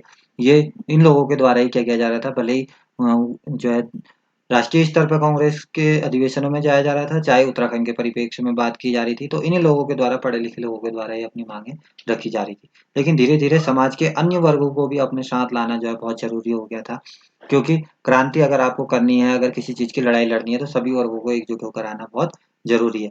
तो 1913 में एक नायक सुधार समिति यहाँ पर जो है गठित की गई। नायक एक जाति हुआ करती थी, इस जाति में कुछ सामाजिक कुप्रथा के रूप में क्योंकि पहाड़ में अक्सर जो है गरीबी यहाँ पे देखी जाती है। तो जो नायक लोग जाति के जो लोग होते थे, इन लोगों में क्या हुआ था वेश्यावृत्ति की जो कुरीति थी वह बहुत ज़्यादा प्रचलन में थी। तो इनकी बहु-बेटियाँ जो है शिक्षित नहीं होती थी और इस प्रकार के सामाजिक कुरीति के बढ़ने के कारण यहाँ पर इसको सुधारने के लिए ताकि और लोग भी देखकर जो है इसको वो ना करें, एक नायक सुधार समिति की स्थापना 1913 में ही कर ली गई थी। तो उसके बाद जो हमारा अल्मोड़ा अखबार था हमने कहा कि 1871 से अल्मोड़ा अखबार जो है क्या हो रहा है छप रहा है। तो 1913 में जो है हमारे जो बद्रीदत्त पांडे थे ये पत्रकारिता से जुड़ गए थे और उस समय पे इन्होंने अल्मोड़ा अखबार ज्वाइन कर लिया एक संपादक के तौर पे। तो ये एक नए क्रांतिकारी चरण की शुरुआत थी जब अल्मोड़ा अखबार में बद्रीदत्त पांडे की एंट्री हुई। लेकिन जो मुद्दे थे अखबार के वो मुद्दे प्रारंभ से ही वही मुद्दे थे जो चले आ रहे हैं, चाहे वो बेकार का प्रश्न हो, चाहे वो जंगलात का प्रश्न हो, चाहे वो स्थानीय संगठनों का प्रश्न हो। और सामाजिक कुरीति के रूप में एक तरफ नायक सुधार समिति की स्थापना इस कुरीति को दूर करने के लिए की। उसके अलावा ही एक शिल्पकार जो सबसे निम्न जाति हुआ करती है उत्तराखंड में, इस अनुसूचित जाति के अंदर आने वाले शिल्पकारों को जो है डीजों के समान जो है दर्जा दिए जाने के लिए भी क्या किया गया, उस समय पर बात की जाने लगी। क्योंकि कहीं न कहीं जो बेगार का प्रश्न था हालाँकि वह सभी जाति वर्गों के लोगों में जो है बँटा हुआ था, सभी लोगों को बराबर करना पड़ता था। लेकिन जो उच्च वर्ग के लोग थे, उनके द्वारा बाद के समय में जब खच्चर सेना और जो पुलिस से संबंधित एक समिति कहें या कि कहें कि एक एजेंसी खोल दी गई, तो उसमें क्या किया जाता था जिसको बेगार नहीं करना वो पैसा दे दे और लेकिन बेगार किससे कराया जाएगा? जो निम्न है, जो मज़दूर है, जो मतलब आर्थिक रूप से भी कमज़ोर है। तो कह सकते हैं कि ये एक जाति जो शिल्पकार जाति थी, इसके लोगों की स्थिति और ज़्यादा दयनीय हो गई थी। तो हो सक इस प्रकार का अब होता ही है कि किसी के पास अगर जो है अपने खाने के लिए, पीने के लाले पड़े हैं, तो उससे क्या मतलब है राष्ट्रीय आंदोलन हो रहा है या फिर स्वतंत्रता की बात हो रही है, उसका तो सबसे बढ़िया ये चल रहा है कि शाम को उसके घर में खाना बन रहा है। तो इसीलिए उन्होंने कहा कि सभी वर्गों को जो है अगर आंदोलन में लेना है तो सभी को जो है समान दर्जा उस समय पे दिया जाएगा। तो शिल्पकारों को तीजों को समान दर्जा देने की बात जो है उस समय पर होने लगी। उसके अलावा बद्रीदत्त पांडे ने इन मुद्दों को उठाते हुए जो है बात रखी तो उसी प्रकार गढ़वाल में भी जो है क्रांतिकारी विचारधाराएँ जन्म लेने लगी जिसमें गढ़वाल समाचार का पुनः प्रकाशन किया जाने लगा। उसके साथ ही विशाल कीर्ति का प्रकाशन होने लगा और गढ़वाली जो उस समय पे 1905 से वहाँ चल रहा था इसका भी जो है पुनः प्रकाशन उस समय पे चलने लगा।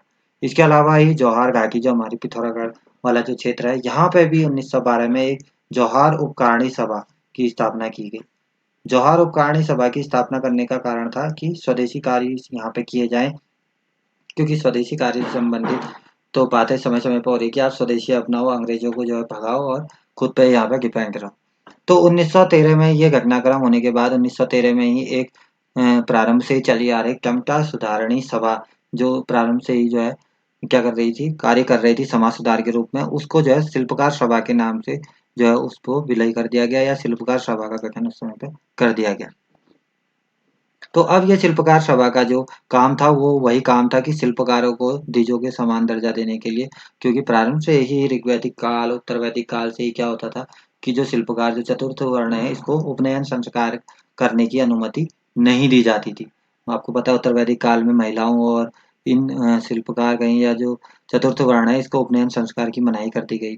तो आते-आते सामाजिक कुरीति के रूप में सभी लोगों को जो है आगे आकर इन लोगों के द्वारा क्या किया कि शिल्पकार सभा के माध्यम से एक सुनक्या जो मुक्तेश्वर में एक गाँव है, एक स्थान है, इस स्थान पे खुशीराम टमटा और लाला लाजपत राय के उसमें जो है क्या किया गया कि शिल्पकारों को जो है उपनयन संस्कार कराया गया और इनको भी जो है जनेऊ पहनने के लिए कहें या हिंदू धर्म में को मानने के लिए या फिर हिंदू हैं आप करके इनको ऑथराइज किया गया। क्योंकि उस समय पर जैसे ब्रिटिश ईस्ट इंडिया कंपनी यहाँ पर आई थी, तो यहाँ पर ईसाई जो मिशनरी थे या कहें कि क्रिश्चियन थे, उनके द्वारा विभिन्न प्रलोभन दिए जाते थे और ज़मीनें और पैसे के रूप में, ताकि आप क्या करें, ईसाई धर्म को अपना लें। तो ये उत्तराखंड के लिए भी बहुत ही महत्वपूर्ण चुनौती बन के सामने आ रही थी। तो इसीलिए जो है इस प्रकार के काम, सामाजिक सुधार भी उस समय पर चले आए।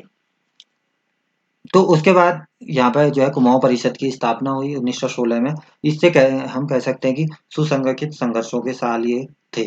सुसंगठित संघर्षों के साल किस परिप्रेक्ष्य में थे, क्यों इसे ऐसा कहा है मैंने, ये आप देख सकते हैं कि 1916 से जो है कुमाऊँ परिषद का गठन यहाँ पे हो गया। कुमाऊँ परिषद का जब गठन हुआ तो क्योंकि विभिन्न सामाजिक आंदोलन, विभिन्न प्रेस, विभिन्न प्रकार के स्थानीय संगठन अपनी भूमिका यहाँ पर निभा रहे हैं। अल्मोड़ा में भी कांग्रेस की स्थापना हो चुकी है।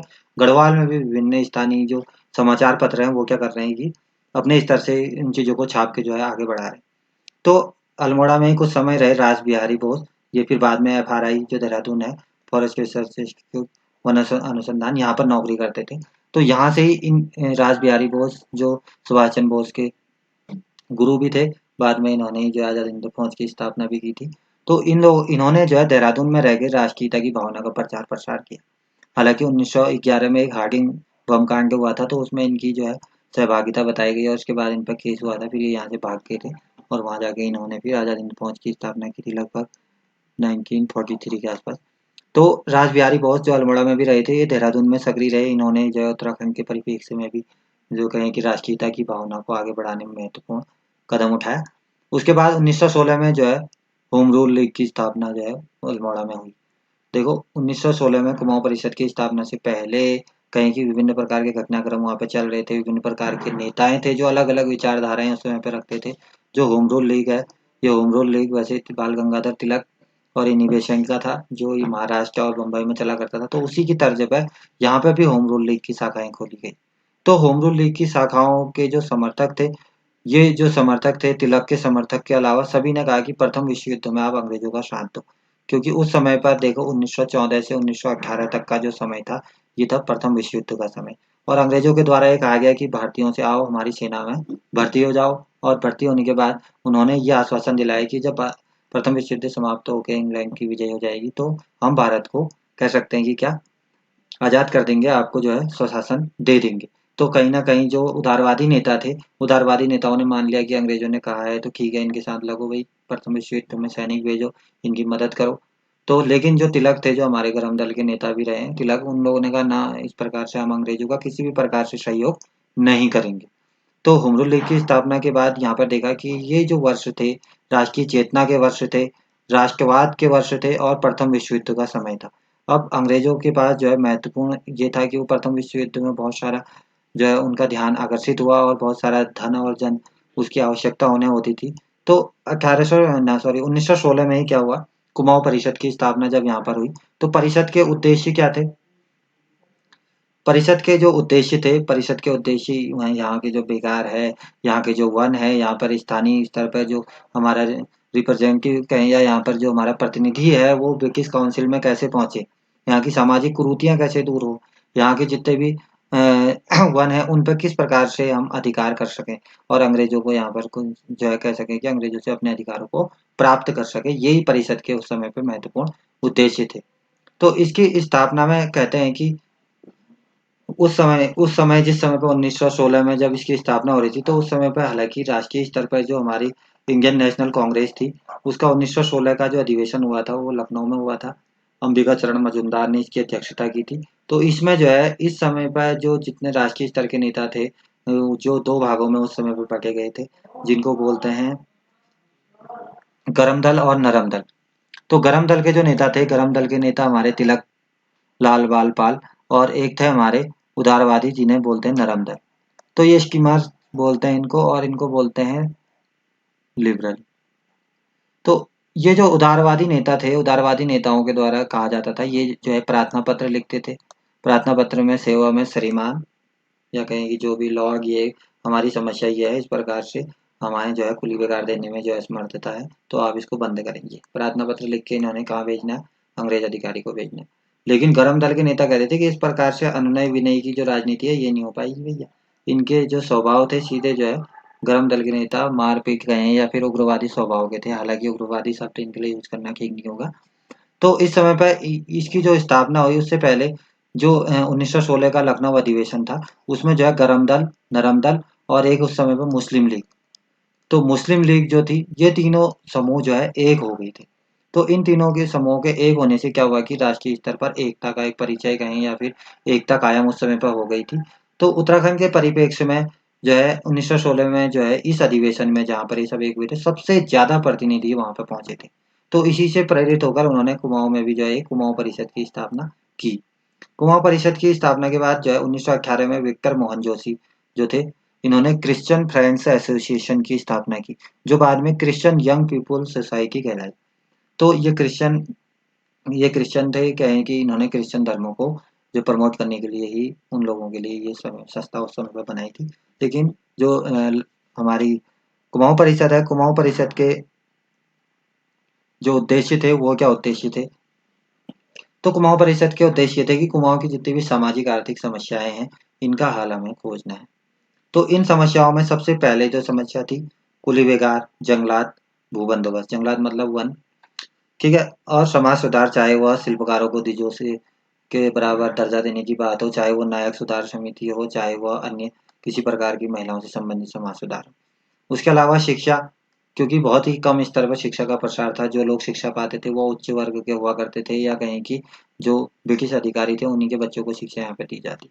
उसके बाद काउंसिल में कुमाऊं का प्रतिनिधित्व, अब जो ब्रिटिशर्स की जो काउंसिल है वहां पर जब कुमाऊं का प्रतिनिधि जाएगा तभी तो वो जाके कुमाऊं की बात रखेगा। तो यही कारण था कि काउंसिल में कुमाऊं का प्रति ये चार महत्वपूर्ण जो मुद्दे थे, ये जो है उस समय पर कुमाऊं परिषद के गठन के लिए अनिवार्य थे। तो 1916 में कुमाऊं परिषद का जो प्रथम अधिवेशन हुआ वो अल्मोड़ा में हुआ था, और इसके जो अध्यक्ष थे वह जयदत्त जोशी थे। तो ये पहले अवकाश प्राप्त क्योंकि कलेक्टर थे, इनकी अध्यक्षता में जब अधिवेशन किया गया तो उस समय पे भी जो विचारधाराएं गरम दल और नरम दल की थी वो देखी गई। कुछ लोगों ने, बिगी पांडे हैं, हरगोविंद पंत हैं, ये गरम दल के नेता थे, इन्होंने जो है अनुनय विनय की राजनीति करने से मना कर दिया, और इन्होंने राय बहादुर पीताम्बर दत्त जोशी और जो सरकार परस्त थे या सरकार के हितैषी जो उस समय थे, सरकार से रिटायर कर्मचारी थे, इन लोगों ने कहा कि अनुनय विनय या उनसे हम अच्छे से बात करेंगे तो ये हम अपनी बातों को रखेंगे। तो उसके बाद इस कुमाऊं परिषद के जो लक्ष्मीदत्त शास्त्री थे, संगठन प्रचार मंत्री थे, तो ये लक्ष्मीदत्त शास्त्री ने गांव-गांव में जाकर कुमाऊं परिषद के सदस्यों को कहें या कुमाऊं परिषद के जो है बहुत सारे सदस्यों को इस परिषद में जोड़ा। तो प्रथम अधिवेशन में इन लोगों के द्वारा जो हमें उपरोक्त जो उद्देश्य थे उनके अनुसार अपने प्रस्ताव को पारित किया गया। तो ठीक उसी प्रकार से जिस प्रकार से भारतीय राष्ट्रीय कांग्रेस अपने अधिवेशनों में जो है विभिन्न प्रकार के प्रस्ताव पारित करती थी, इनके द्वारा भी इस प्रकार से अपने अधिवेशनों में इन चीजों को रखा गया। द्वितीय अधिवेशन हमारा 24 से 25 दिसंबर को जो है हल्द्वानी में हुआ। इसके अध्यक्ष जो थे राय बहादुर तारादत्त गहलोत थे। तो तारादत्त गहलोत की अध्यक्षता में देखा गया कि इसके बाद जो है वही चीजें जो प्रथम अधिवेशन में रखी गई थी उन्हीं चीजों को यहाँ पर दोहराया गया। और इस अधिवेशन के तुरंत बाद जो है यहाँ, क्योंकि दिल्ली में एक भारतीय राष्ट्रीय कांग्रेस का अधिवेशन होना था, तो वहां पर जो है इनको जाना था। तो इस अधिवेशन के बाद हल्द्वानी में अधिवेशन करने के बाद ये लोग वहीं से दिल्ली के लिए रवाना हो गए, और वहां पर जाके जो बद्रीदत्त पांडे थे, क्योंकि 1918 तक वो जो है फुल फॉर्म में आ गए थे। 1913 में जब उन्होंने जो है अल्मोड़ा अखबार में पत्रकारिता में संपादक का पद संभाला, तो उसके बाद वो जो है निरंतर इस क्रांतिकारी विचारधारा को आगे बढ़ा रहे थे। तो बिगी पांडे ने जो है गांधी जी से मुलाकात की और गांधी जी को इस बेगार के बारे में बताया। अब जानते हैं ये कौन सा समय है, 1918 का समय है।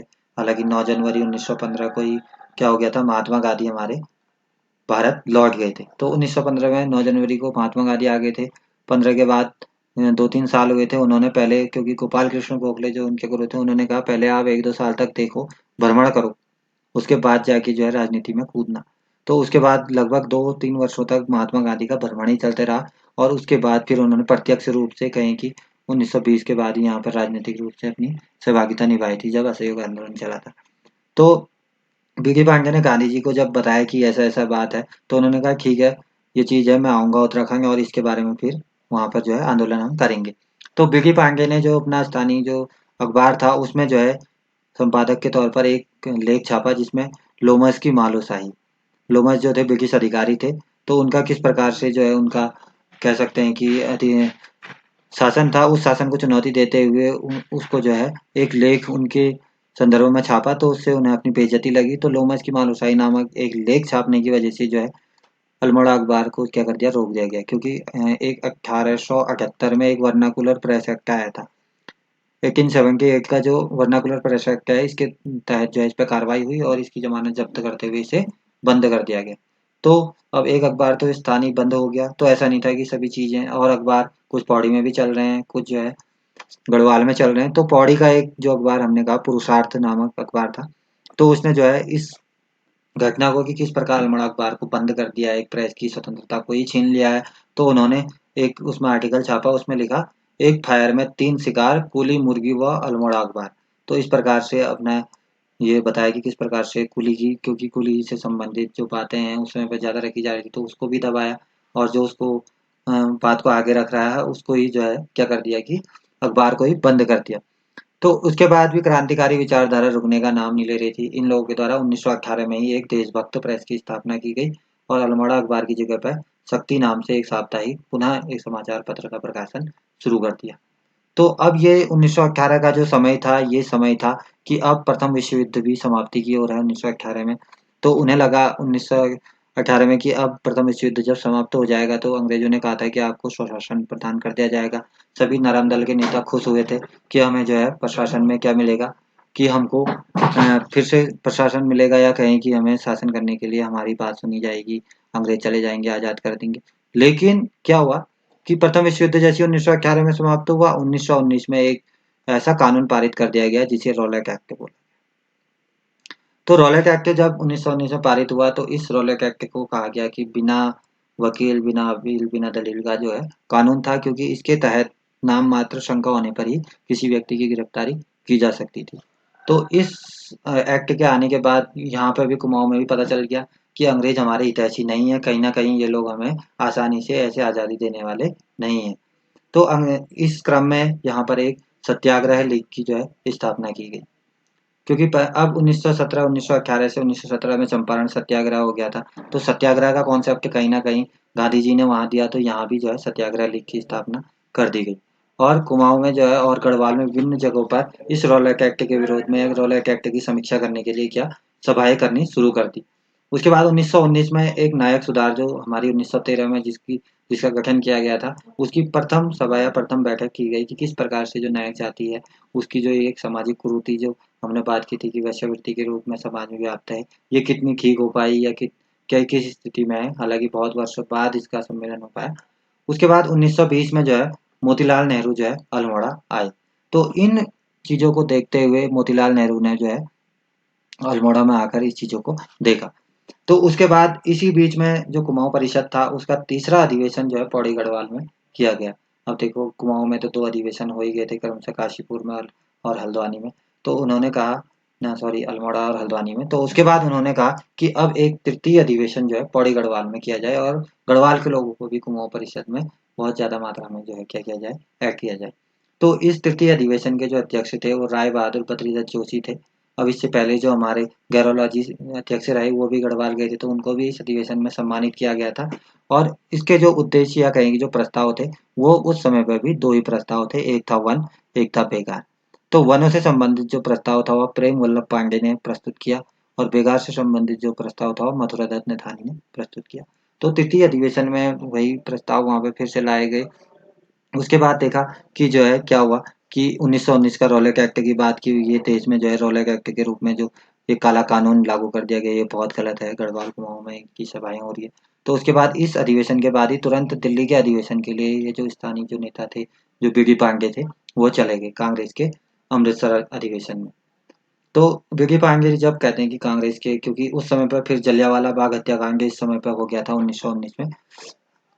तो जलियांवाला बाग हत्याकांड आप सभी लोग जानते ही हैं क्या हुआ था करके। तो अमृतसर के इस कांड के बाद जब ये अधिवेशन हुआ तो बद्रीदत्त पांडे ने अपना एक भाषण दिया बहुत ही दमदार इस अधिवेशन में 26 दिसंबर 1919 को। उन्होंने कहा कि मैं उस पवित्र धरती से आया हूँ जहाँ बद्रीनाथ धाम है और जो देवभूमि कही जाती है, लेकिन मैं उससे भी पवित्र इस धरती को मानता हूँ जहाँ पे इस जलियांवाला बाग हत्याकांड में जिन लोगों ने अपने प्राणों की आहुति दी है, लगभग 300 से अधिक लोगों के द्वारा जो है अपने प्राणों की आहुति इस समय पे अपने खून से दी गई वहां पे अंग्रेजों के उस अत्याचार को उन्होंने अपने इन शब्दों में कहा। तो बद्रीदत्त पांडे के भाषण से वहाँ पर बहुत ज़्यादा एक रिप्रेजेंटेटिव उत्तराखंड का इस प्रकार की बातें कर रहा है, तो बहुत ही राष्ट्रीयता की भावना का वहाँ पर जन्म हुआ। तो बद्रीदत्त पांडे धीरे-धीरे इस प्रकार से उन लोगों ने सक्रिय राजनीति के रूप में राष्ट्रीय स्तर पर भी काम करना शुरू कर दिया। तो उसके बाद जो देखते हैं 20 से 23 दिसंबर 1920 को कुमाऊं परिषद का चौथा अधिवेशन हुआ काशीपुर में। तो काशीपुर में इस अधिवेशन की अध्यक्षता हरगोविंद पंत ने की और इसमें भी प्रश्न वही था कि क्या प्रश्न था? असहयोग का प्रश्न था, क्योंकि 1920 का समय आ गया, महात्मा गांधी ने असहयोग आंदोलन चला दिया। असहयोग आंदोलन चलाने के साथ-साथ उन लोगों ने कहा असहयोग तो ठीक है, लेकिन हमारे साथ जो मुख्य समस्या है वह है कुली का कलंक मिटाने की मांग। इस अधिवेशन में भी उन्होंने कहा कि असहयोग आंदोलन में हम भाग ले रहे हैं, हमारी शर्तें असहयोग आंदोलन की तरह ही होंगी, लेकिन हम जो है कुली का जो कलंक है उसको मिटाने के लिए क्या करेंगे? काम करेंगे। तो इसमें जो उदारवादी थे, जो उदारवादी नेता थे, जो अनुनय विनय की राजनीति करते थे, उन लोगों ने जो है त्याग कर दिया, कहें कि अधिवेशन या कुमाऊं परिषद से वो लोगों ने अपना चले गए कि ये जो है उग्र स्वभाव वाले हैं, ये अंग्रेजों का कहीं न कहीं कहना नहीं मानते या अपनी चलाते हैं, उनके द्वारा जो भी समझा गया। तो उसके बाद इस अधिवेशन के बाद तुरंत ही ये लोग जो है 1920 का जो नागपुर अधिवेशन था, हालाँकि इस वर्ष 2 अधिवेशन हुए थे। भारतीय राष्ट्रीय कांग्रेस के विभिन्न अधिवेशन महत्वपूर्ण हैं परीक्षा की दृष्टि से। अभी हम उत्तराखंड के परिप्रेक्ष्य में बात कर रहे हैं, तो अभी हम भारत के परिप्रेक्ष्य में बात नहीं करेंगे। लेकिन उत्तरा भारत के परिप्रेक्ष्य में प्रथम अधिवेशन के बाद किस अधिवेशन में राष्ट्रीय गान गाया गया, किसमें वंदे मातरम हुआ, किसमें जो है जनगण मन गाया गया था। तो ऐसे बाद में कौन-सी महिला अध्यक्ष किसमें बनी, एनी बेसेंट जैसे 1917 में बनी थी। महात्मा गांधी कौन से अधिवेशन 1924 में बने थे। तो ऐसे विभिन्न अधिवेशन हुए जिसमें जो है स्वराज की मांग तक की गई, तो वो बहुत महत्वपूर्ण है। तो 1920 का अधिवेशन जब कुमाऊं परिषद का चतुर्थ अधिवेशन हुआ था, उसके बाद तुरंत उदारवादियों का त्याग के बाद ये लोग कहाँ, नागपुर में होने वाले अधिवेशन में चले गए। तो असहयोग आंदोलन क्योंकि उस समय पे शुरू कर दिया था महात्मा गांधी ने, तो वहाँ पे गांधी जी और सत्यदेव से इनकी मुलाकात हुई। तो उस समय भी गांधी जी ने कहा कि मैं बहुत जल्दी कुमाऊं आऊँगा और आपकी इस बात को मैं वहाँ पे रखूँगा।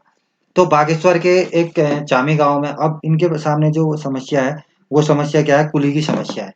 कुली की समस्या में इन लोगों ने कहा कि हम कुली का कलंक अपने माथे से हटाएँगे, कुली बेगार नहीं देंगे। तो धीरे-धीरे बागेश्वर का जो एक चामी गाँव है, चामी गाँव के जो व्यक्ति जो गाँव वाले थे, उन्होंने अपने स्थानीय जो उनका मंदिर था लोक देवता का हरु मंदिर में कसम खाई कि आज से हम ग्रामवासी क्या बेगार नहीं देंगे और बेगार को जो है समाप्त किया जाए। तो इसी क्रम में 11 जनवरी को जो शक्ति समाचार पत्र था, उस समाचार पत्र में भी बेगार उठा लो करके एक लेख छापा गया। उसके बाद जब नागपुर अधिवेशन में ये लोग गए थे, तो वहाँ से खूब सारी महात्मा गांधी की खादी से बनी हुई टोपियाँ भी ये लोग लेकर आए थे। तो वहाँ से लौटने के बाद ही, क्योंकि चतुर्थ अधिवेशन में इनने कहा था कि बेगार को जो है समाप्त करना है, तो इन्होंने जो है खादी टोपी पहन के महात्मा गांधी की जय और भारत माता की जय के नारे लगाए और जो है बेगार के संदर्भ में एक प्रकार से यह शपथ ली कि अब इसको जो है समाप्त ही हमें करना है। तो उसी क्रम में जो है, जो उस दिन का जो समय था 14 जनवरी 1921 का, उसके बारे में आपको ज़्यादा बताने की ज़रूरत नहीं है कि किस प्रकार से इसमें उस समय के जो वीडियो भी काफ़ी लंबा हो रहा है, तो मैं अब शॉर्ट करूँगा। तो जो डिप्टी कमिश्नर गाइबल थे, उस समय पे कुली बेगार प्रथा के समय पे जो बागेश्वर में जो ये घटनाक्रम हुई, तो उसका जो गाइबल थे, गाइबल के सामने इतने सारे क्रांतिकारी थे, बद्रीदत्त पांडे थे, हरगोविंद पंत थे। जब बद्रीदत्त पांडे के जो भाषण थे, उनको सुन के 14 जनवरी 1921 को मकर संक्रांति के दिन क्या किया गया कि इन लोगों के द्वारा कुली बेगार से संबंधित जितने भी रजिस्टर थे, वो सरयू नदी में बहा दिए गए। तो इस प्रकार इन क्रांतिकारियों का प्रथम विश्व युद्ध से लौटे हुए जितने भी जवान थे उनका, और विभिन्न जो यूनिवर्सिटियों से पढ़ के आए हुए स्नातक थे, और खास करके जो हमारे स्थानीय संगठन थे, बद्रीदत्त पांडे, हरगोविंद पंत जैसे हमारे क्रांतिकारी थे, इन लोगों के प्रयासों से कुली बेगार का जो है समाप्त कर दिया गया। और ये एक ऐतिहासिक दिन था। इसको लगभग 100 वर्ष हम अभी 1921 में पूर्ण कर चुके हैं, तो इसलिए भी इसे जानना बहुत जरूरी हो जाता है। तो आज की वीडियो में मैं इतना ही जो है करूँगा, और आशा करता हूँ कि आप लोगों को जो चीज़ मैं समझाने की का मैंने प्रयास किया, आप लोग समझ चुके होंगे। तो इसके बाद आपको ये कैसा लगा इस वीडियो में को जो है आप लोग कमेंट में करके बताएँ, और ताकि मैं इसका जो पार्ट 2 है जिसमें मैं आज़ादी प्राप्ति तक की जितनी भी घटनाएँ हैं, क्योंकि अभी महात्मा गांधी का जो है आगमन यहाँ पर होना बहुत ज़रूरी है, और उनको भी, और उसके अलावा जितने भी अन्य घटनाक्रम हुए, भारत छोड़ो आंदोलन हुआ और आज़ादी तक के जितने भी इम्पोर्टेंट जो परीक्षा की दृष्टि से तथ्य हैं, उनको इसी प्रकार से ऐड करने का प्रयास करूँगा। तो ठीक है, आज की वीडियो में इतना ही। और जिन लोगों को इसका पीडीएफ चाहिए वो भी कमेंट करें। मैं जो ये पीपीटी है आप लोगों को पर्सनली अपनी मेल आईडी इसमें डालें, मेल आईडी में मैं इसको आप लोगों को सेंड कर दूंगा। ठीक है, तो आप लोगों के रिव्यू के लिए मैं देखता हूँ, फिर उसके बाद नेक्स्ट वीडियो में हम लोग मिलते हैं। तब